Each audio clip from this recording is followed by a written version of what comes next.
I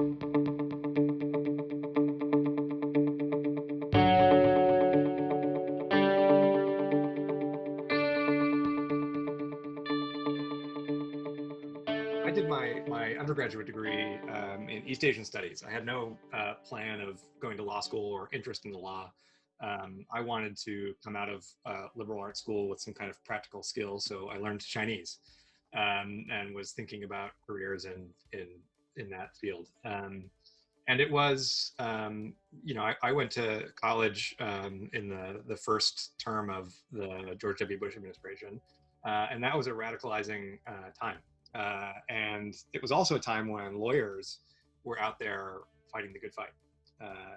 And it was lawyers who were fighting what was happening with Guantanamo Bay detention, and other lawyers just fighting for civil liberties in the United States that really showed me that there were things lawyers could do that could not be done in politics, and that could be fought in the courts even when the majority had gone awry. And so that was really attractive to me, the ability to learn a particular set of skills that I thought I would be good at, but use them in a way that was in the public interest. And so that was the first time I sort of saw that as a possibility. And so I went to law school wanting to go work for the ACLU. And so I went to law school at New York University. And being in New York was terrific because there was a lot of ACLU opportunities there. And so I was an ACLU intern. I was an ACLU summer clerk. I was ACLU the whole way, and was after law school, and finally got my first paying ACLU gig in 2015. I've worn a lot of different ACLU hats. So I've worked at the Immigrants' Rights Project at National. I worked at something called the Drug Law Reform Project, which doesn't exist anymore, but was a wonderful little ACLU utopia in Santa Cruz, where we went surfing before work. I've worked at I was a fellow at the ACLU of Pennsylvania. And then my first paying gig was as staff attorney at the Delaware affiliate. The ways that Santa Cruz differs from Manhattan are probably fairly typical, stereotypical even. In Santa Cruz, we'd go surfing and then we'd go into work. We'd have a nice lunch at the farmers market, and we'd enjoy the sunshine and the beaches. In New York, the things are a little bit more hectic, as you might imagine. But what binds the two together, and I think this is what binds every ACLU together really, is that people are there for the work, right? No one's just like clocking in and clocking out at the ACLU because that's how they get a paycheck. They could get a bigger paycheck somewhere else. And so both places and everywhere I've worked for the ACLU, it's really, if you're getting the work done and you are committed to the mission, it means you're going to be working some nights and you're going to be working some weekends. And so everything else is a little more lax. It's not like working at a Fortune 500 company. We're about the mission and really very little else. In some ways, all of them are memorable because all the work that we do is really pretty important and fascinating. And so, I mean, the work that I did at the Immigrants' Rights Project was about stipulated removal, which is where people who are detained are sort of given a coercive option of bypassing all of their due process rights and signing a thing and getting removed without the opportunity to have anything reviewed or to potentially raise arguments. But it's one of the hardest problems in the law, dealing with someone is, at least on the surface, consenting to something and finding a way that's improper or a violation of their rights. So it's both a terribly challenging legal problem and just a concretely really important harm and issue. So that was really interesting. At the Drug Law Reform Project, we worked on, among other things, figuring out ways to go after disparate policing of drug laws. In one of the cases that we worked on was about how Seattle was policing drug dealing and how they would disproportionately go after people of color who were dealing drugs and not the white drug dealers. And so we had an actual scientific review survey of looking at the apparent race of people who were apparently dealing drugs in the open, so presumably a potential target of policing, and contrasting that with the records of the race of people that were arrested in Seattle and trying to make a go of a disparate policing claim. That's fascinating. Again, tremendously difficult and complex legal work. That's just sort of moonshot of a legal challenge combined with a really important practical problem that we can solve. And that's part of the joy of working at the ACLU, is that you get both of those really complicated, complex issues, but also real people, real harms, big impacts that you can make, instead of inventing some clever way to prevent some company from taking over some other company. So one of the things that makes the Delaware affiliate different is that they are one of the few providers of these kinds of legal services in the whole state. So at an affiliate like Pennsylvania, you're one of 100 nonprofits that have some legal capacity and are doing some work here and there on the margins of different ACLU issues. And so you've got a prison rights project that you can make referrals to. You've got people who are doing a big private civil rights bar. You've got housing. You've got all kinds of different people you could potentially have as legal allies that you can refer cases to. And in Delaware, that just really isn't the case. It's sort of one riot, one ranger. And so the Delaware ACLU finds itself being the first and last resort for people who are having their rights violated in the state. So at the outset, it was a very broad portfolio, right? That means if we didn't take a prison case, nobody was going to take that case probably. And really that was true for almost all the intake that we got. If we didn't do it, there wasn't going to be somebody else who might take it. And so that led to a mentality, rightfully, I think, that we needed to do more than a typical affiliate. And if it meant doing, if it meant having less time to prepare a big impact litigation and instead doing 5 fires that needed to be put out, we do that, and we try to do both. And so it was an atmosphere, and is an atmosphere of, we are the ones standing in the way, and we need to be to take every opportunity to help people that come to us very seriously, because we might be the only ones that can do it. So when I started out, I was hired by Rich Morse, who was the legal director at the time. Right. Rich was a longtime cooperating attorney, and sort of went to the ACLU as a sort of half retirement, although jokingly, because he worked harder than the rest of us.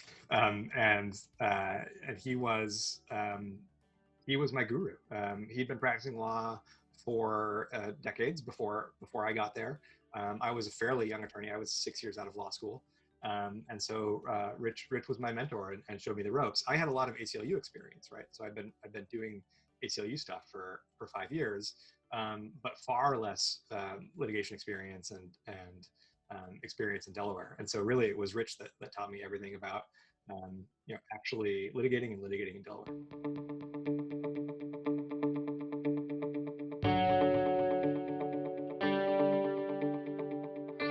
Wright was a case at the center of one of the biggest issues we worked on in my time at the ACLU of Delaware, which was criminal justice reform and the way that police treat Black Delawareans. And so Wright was about a practice of the Wilmington Police Department where they believed that they could arrest people without probable cause as long as they only held them for less than 2 hours.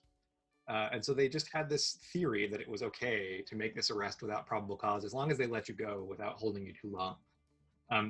That's not true. You don't constitutionally have the ability to arrest someone without probable cause as long as you let them go quickly. The rule is you can't place them in cuffs and take them back to the station without probable cause. And so this was a class action seeking justice for all people who were so arrested, and also seeking change to the way that they conducted their policies. So we ended up getting a total revamp of the training and policies with respect to arrests in the city of Wilmington, as well as a settlement for our clients in that case. And so, just a fantastic result, and one small piece of trying to fix policing in Delaware, the same policing problems that you hear about across the country.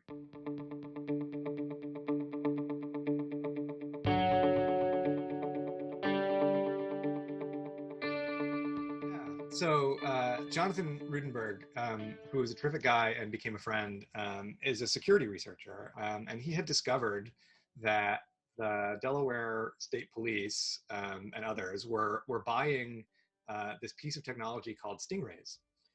That's the brand name. They're cell site simulators. And what a cell site simulator is a little box that pretends to be a cell tower. And so as a consequence, people's cell phones ping this box. And so the box gets whatever information that a cell tower would get, primarily location information. And so the police use these devices in order to locate cell phones. And so we wanted to know, okay, how many of these are being used? How are they being used? Are there policies that are governing how they're being used? Because it's very easy to use them in an unconstitutional way.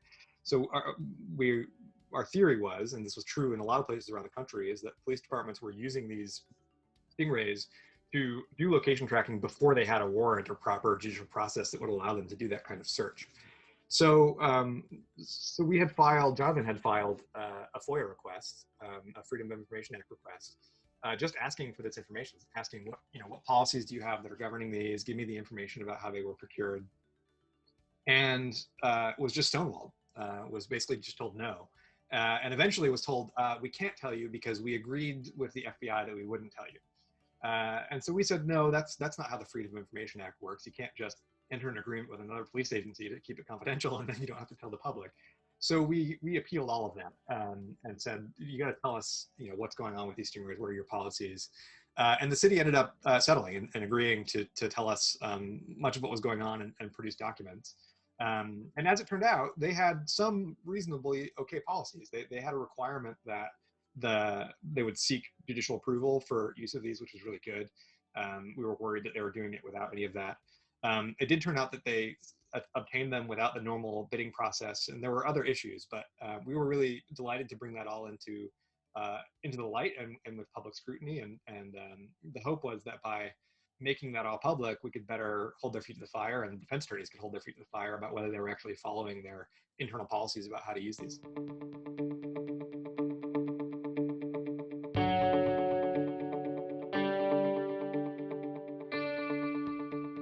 For Educational Opportunity v. Carney was the most ambitious lawsuit I've ever worked on.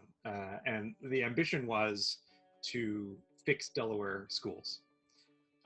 And we wanted to do that with two pieces, really. One was Delaware's property tax assessments, which are how schools are funded, were totally messed up. They had not reassessed their property taxes for 3 or 4 decades, depending on the county. And as a consequence, the people whose houses had gained the most in price were paying proportionally less in taxes than the people who'd gained the least. And so it was really a system where they were taxing the poor greater than the rich, and then as a consequence, underfunding the schools because as a whole, they weren't taxing everybody enough. And so that's a big piece of the funding puzzle. And so that was one prong of our extremely ambitious lawsuit. The other prong was to say Delaware's constitution says something about how good the schools should be. It requires there to be efficient schools, effective schools. And so we wanted to say what you're doing with the school funding right now is not that. It's not effective for low-income students. It's not effective for students with disabilities.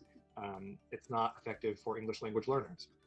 A disproportionate number of all those groups being students of color. And so that was the ambition, was to come in there and do what we could within the bounds of the law to make a sea change in the way the schools are funded and supported. And we knew that it was going to be a years-long test at best. We thought maybe we were getting ourselves into a decades-long battle. And as it's turned out, looking back on it, it was years long. But we got to a place where we could settle it in a way that would get us much of what we wanted and get it much faster than we thought we could get it. So at the end of the day, we did win reassessment of the property taxes. We did win changes in the school funding formulas.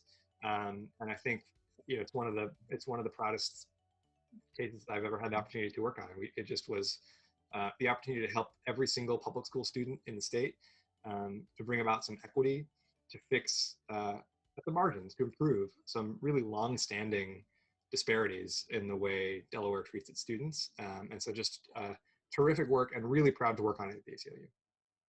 So if you ask me, what client immediately comes to mind when I think of my time at the ACLU of Delaware, Jimmy Estrada is the name that pops into my head. And Mr. Estrada came to us because he was driving a school bus through Delaware on I-95. Had no plans to stop in Delaware, just driving a school bus. And he was profiled and stopped and pulled over. And the police took, he had a backpack full of cash and all of his belongings, and the police took all of it. They held him briefly and then charged him with not having a commercial driver's license, though they never asked him for his license or his insurance. They charged him with 2 crimes related to his license and insurance and sent him on his way. He had not committed any traffic violations. He had a commercial driver's license in his home country, Guatemala. But they basically robbed him. They stole his money and all of his belongings. And so he came to us and was like, what do I do? And so we were like, well, first of all, we want to help you. But it is a little weird that you're driving a school bus from Maryland down south.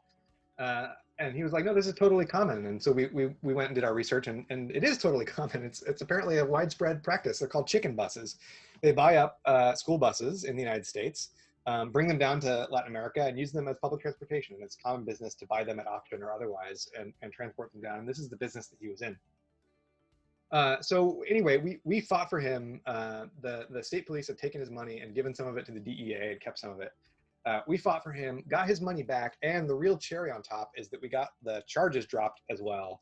So he got a totally clean slate out of this, got his money back, and just in terms of the most ridiculous and egregious treatments of a client, he's right at the top of the list. And the fact that we just got a complete victory for him, which doesn't always happen, was just fantastic. So I remember both of those things. And he was a character, and his English was not great, and my Spanish is not great. So we did a lot of communicating via Google Translate. And so it's memorable for that reason, because this is one of those client relationships where we both had to work really hard. And in the end, it worked out.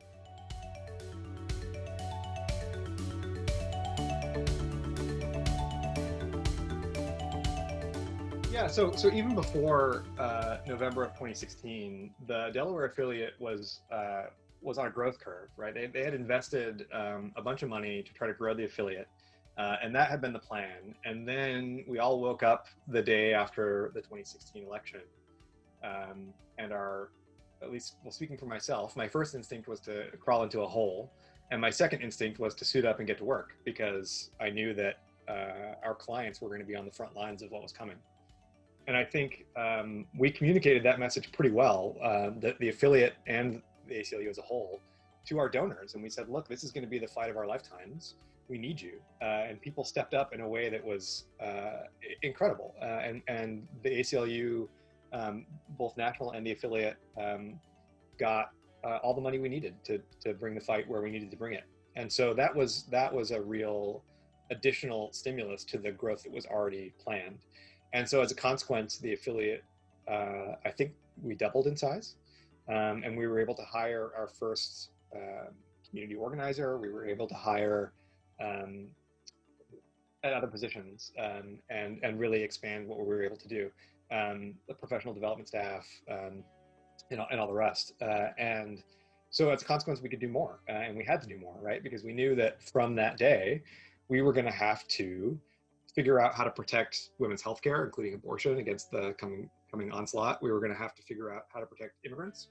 We were going to have to keep doing our criminal justice work, our essential criminal justice work, and all the rest. And we knew that from day one, that these were going to be fights that we would have to get into. Some of them we were not already deeply embedded in, and we would just have to do it, and we'd need the resources to do it. And so that's the story of that period from 2015 to 2020, was just growth that was already planned, and then exponential growth as a result of the fights that we knew we were going to have to fight under the Trump administration.